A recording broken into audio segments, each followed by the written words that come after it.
The man charged in connection to the deadly New Albany warehouse shooting earlier this year will be back in court today. 6 people were shot, 2 of them were killed. Police say the suspect, Bruce Foster III, was working at the facility for several hours before opening fire on his co-workers.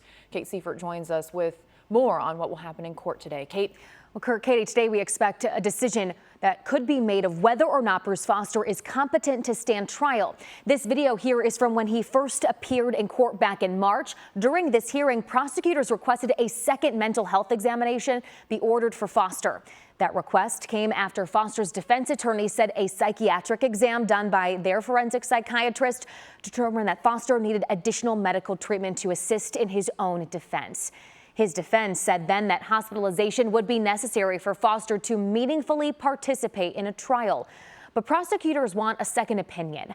Foster's mental health is expected to be a major focus in this case. Shortly after this deadly shooting back in February, our team dug into his background and uncovered multiple 911 calls his family made back in 2022, including a moment a dispatcher asked if Foster had any weapons. Does he have any weapons at all?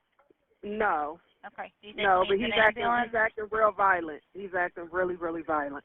I had the Macy. He hit my cousin. Me and my cousin is trying to get him to go to the hospital, and he hit my cousin, so I had the Macy.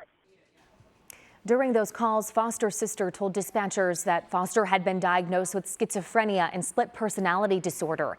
Foster's mother said some of the chaos during those 2022 incidents were triggered when he refused to go back to the mental health facility. Despite this history, investigators say Foster was still legally able to purchase a gun. Prior to February's shooting, Foster had not been deemed mentally defective in a court. That's a question that's part of a background check at gun shops nationwide.